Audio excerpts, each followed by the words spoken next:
దేశవ్యాప్తంగా పెంచినటువంటి petrol diesel ధరలను తక్షణమే తగ్గించాలని వైఎస్ఆర్ కాంగ్రెస్ పార్టీ ఈరోజు రాష్ట్ర వ్యాప్తంగా పిలుపునిచ్చింది. అందులో భాగంగానే శ్రీకాకుళం జిల్లాలో ఎంఆర్ఓ ఆఫీస్ వరకు ర్యాలీగా వచ్చి ఈరోజు ఆ వినతి పత్రం ఇచ్చేందుకు వచ్చినటువంటి జిల్లా పార్టీ అధ్యక్షులు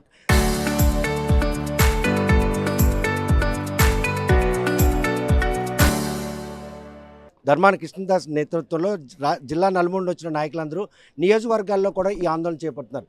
పశ్చిమ దేశాల్లో జరుగుతున్న యుద్ధ వాతావరణం ఆదిలో గ్యాస్పై పడితే ప్రస్తుతం మాత్రం డీజిల్ పెట్రోల్పై పడింది.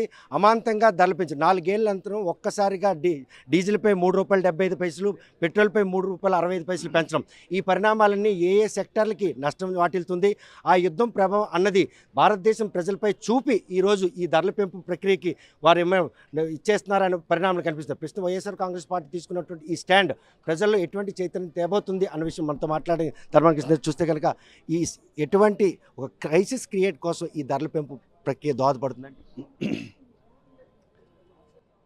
యుద్ధ ప్రభావం వల్ల ప్రపంచవ్యాప్తంగా ఈ పెట్రోల్ డీజిల్ ధరలు పెరిగినా భారతదేశంలో ఇతర రాష్ట్రాల కంటే ఆంధ్రప్రదేశ్లో అత్యధికంగా ధరలు పెరిగిన దానికి నిరసనగా మరి మా ప్రీతమ నాయకులు జగన్మోహన్ రెడ్డి గారి నాయకత్వంలో రాష్ట్ర వ్యాప్తంగా ప్రతి నియోజకవర్గాల్లో కూడా ఈ పెట్రోల్ డీజిల్ ధరల పెంపుకి నిరసనగా మరి పెద్ద ఎత్తున అన్ని వర్గాలతో కలిసి మరి ఈవేళ ధర్నాలు చేయడం జరుగుతోంది.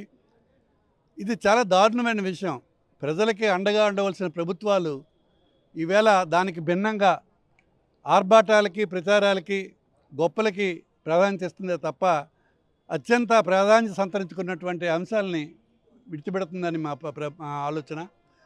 ఇది స్పష్టంగా అనేక సందర్భాల్లో తెలుస్తూనే ఉంది. ఈవేళ ప్రపంచంలో ఉన్నతమైన రాజధాని కడతామంటే చంద్రబాబు నాయుడు గారు చెప్తున్నారు. ఉన్నతమైన రాజధానిలో ఒకటిగా అమరావతి నిర్మిస్తామని. రాజధాని అవసరమే, రాజధాని వద్దని ఇప్పుడు ఎవరు చెప్పరు. కానీ ప్రపంచంలోకెల్లా ఉన్నత రాజధానిలో ఒకటిగా ఆంధ్రప్రదేశ్ నిర్మిస్తానడమే తప్పు అన్నది మా తాలూకు భావం.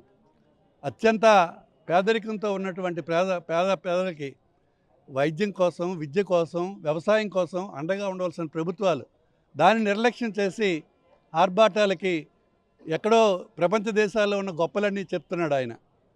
ఇది అవసరం కాదు. ఇది నీకు అవసరమేమో కానీ ప్రజలకు అవసరం లేదు.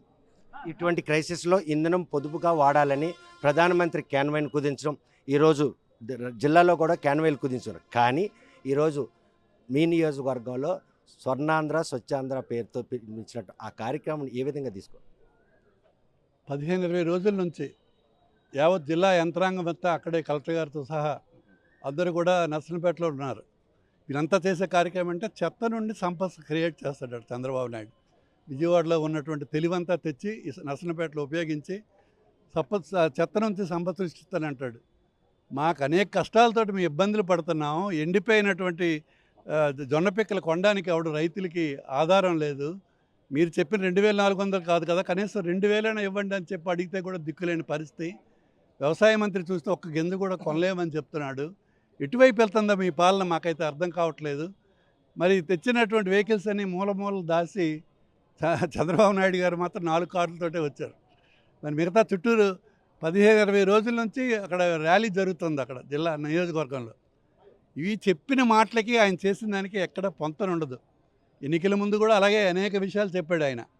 ఆచరణలో అవేవి సాధ్యం చేయలే. సాధ్యంగా అమలు కాని మాటలు చెప్పడం అన్నది జగన్మోహన్ రెడ్డి గారు చేయలేదు. కానీ ఈయన ప్రలోభాలు పెట్టి ఆచరణ యోగ్యం కానిటువంటి, ఆచరణ సాధ్యం కానిటువంటి అనేక అంశాలను చెప్పి ఎన్నికల ముందు, మరి ఎన్నికల్లో గెలిచిన తర్వాత దానికి భిన్నంగా డబ్బులు ఎక్కడ ఉన్నాయని ఇప్పుడు అడుగుతుండే మనకి. నీకు తెలీదా? నీ వయసు 20 సంవత్సరాల, నీకు 70 సంవత్సరాలు దాటిపోయి 80 సంవత్సరాలు దగ్గర ఉన్నావు. కళ్ళద్దాలం అంతా ఈకంటున్నాడు. నేను కళాతలు అతను పెట్టిన తర్వాత నేను పెట్టడం మానేశాను. నువ్వు కుర్రాడిగా యాక్ట్ చేస్తున్నాడు, చెయ్యి, కానీ ప్రజలకు వంచకు. నువ్వు ఇప్పటికే వంచింది చాలా ఎక్కువ. దయచేసి ప్రజలతో ఆటలాడుకోవద్దు. పేద రైతాంగం, పేద వర్తకులు, ఇతర వర్గాలు విద్య పట్ల కానీ, వైద్యం పట్ల కానీ, వ్యవసాయం పట్ల కానీ అనేక రకాలైన ఇబ్బందులు పడుతున్నట్టు ప్రధానికానికి మీరు అండగా ఉండవలసిన ప్రభుత్వం దానికి భిన్నంగా మీ ఆర్భాటాలకు ఖర్చు పెడుతుందని మా అభిప్రాయం. చూస్తే కనుక వ్యవసాయ ఆధారిత నియోజకవర్గం ఏదైనా ఉందంటే అది నరసనపేట. ముఖ్యమంత్రి పర్యటన ఉందంటే ఆ వ్యవసాయ ఆధారితకు సంబంధించినటువంటి ఏవైనా నిర్మాణాలకు కానీ, కట్టడాలకు కానీ, ఎత్తిపోతలకు కానీ ఒక హామీ ఇస్తారని ఎక్స్పెక్ట్ ఉంటుంది ఆ నియోజకవర్గంలో, జిల్లాకి తలమానికం. కానీ అటువంటి ఏవీ లేకుండా ర్యాంకులు మార్కులు ఈ ప్రక్రియ ఏంది? ఎవడికి కావాలి ఈ ర్యాంకులు? ఇవన్నీ నీకు అవసరమైతే నువ్వు అమరావతిలో మాట్లాడుకో అవన్నీ. కానీ ఇక్కడ మేము ఆశించింది ర్యాంకులు కాదు. మా పేద ప్రజలకి అండగా ఉండవలసినటువంటి నీ కనీస బాధ్యతను నువ్వు మరిచి నీ ర్యాంకులు మీకు ఎవరికో నీకు అవసరమేమో కానీ మాకు అవసరం లేదు అవి. వాళ్ళ ఎమ్మెల్యేతో సహా నాతో సహా జొన్న గింజలు దాసాం. ముఖ్యమంత్రి పర్యటన కదా, రోడ్ల మీద జొన్నలు ఆరబోస్తున్నాయి. ఖచ్చితంగా జొన్న ధర పెంచుతాడులే, మాకు అతను చెప్పిన ధర ఇస్తాడేమో అని ఆశపడి రైతాంగం అంతా ఎదురు చూస్తుంటే కనీసం ఒక్క మాట వ్యవసాయం గురించి కానీ, ఈ పండిన పంటల గురించి కానీ, నష్టపోయిన రైతాంగం గురించి కానీ ఎవ్వరి గురించి ఏ మాట కూడా చెప్పలేదు. హాస్పిటల్లో మందుల కొరత, వైద్యుల కొరత, మరి ఆరోగ్యశ్రీ హాస్పిటల్లో బిల్లులు సరిగ్గా ఇవ్వక, విద్యార్థులకి ఫీజులు అందక, ఏ వ్యవస్థలో చూసినా నిర్లిప్తత. అటువంటి పరిస్థితిలో నిన్న జోకులు వేసుకుంటున్నాడు ఆయన మీటింగ్లో మాట్లాడుకొని. అచ్చెన్నాయుడు గట్టిగా మాట్లాడతాడు, ఎవడు కోన రవి బాగానే మాట్లాడతాడు, రామ్మోహన్ అమెరికా నుంచి వచ్చాడు, అవుడికి కావాలి ఇవన్నీ. రామ్మోహన్ అక్కడి నుంచి వస్తే అవుడికి కావాలి, కోన రవి అకతగట్టిగా అరిస్తే మాకెందుకు, అచ్చెన్నాయుడు అంతకంటే పెద్ద నోరు పెడితే ఎవడికి కావాలి. పేదల తాలూకా సమస్యలు పరిష్కరించడానికి ముఖ్యమంత్రిగా నువ్వు నియోజకవర్గం వస్తున్నావు, జిల్లా వచ్చావు, ఏం చేస్తావు, ఏం చేసావు, ఏం చెప్తావు అని ఎదురు చూసిన ప్రజలకి నిరాశ మిగిల్చావు. అందుకే నీకు నిరాశ చేశారు, ఎవరు రాలే, అధికారులు నాయకులు తప్ప.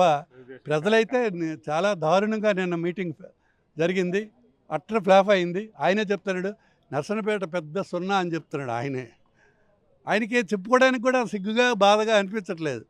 మరి అటువంటి నర్సన్నపేట సున్నా అయిన నర్సన్నపేటకి నువ్వేమైనా చేసావా, ఏమైనా చెప్తున్నావా? నువ్వేం సహాయం చేయలేదు. సరే, నువ్వు చేస్తావని కూడా మేము అనుకోలేదు, నువ్వు చేయలేవు, చెయ్యవు. నీకు ఆర్భాటాలకి, నీకు అక్కడ ఉన్నటువంటి ప్రధానమైన కొద్దిమంది వర్గాలకి నువ్వు కొమ్ము కాస్తున్నావు అన్న విషయం అందరికీ తెలిసిందే. కనీసం ఈ పెట్రోల్ డీజిల్ ధరలైనా ఇతర రాష్ట్రాలతో సమానంగా మాకు కూడా ఇక్కడ ఇవ్వాలని, తగ్గించాలని వినయపూర్వక అభ్యర్థిస్తున్నాం. కనుక ప్రస్తుతం దేశవ్యాప్తంగా పెంచినటువంటి పెట్రోల్ డీజిల్ ధరలు ఆంధ్రప్రదేశ్లో అధికంగా ఉన్నాయి.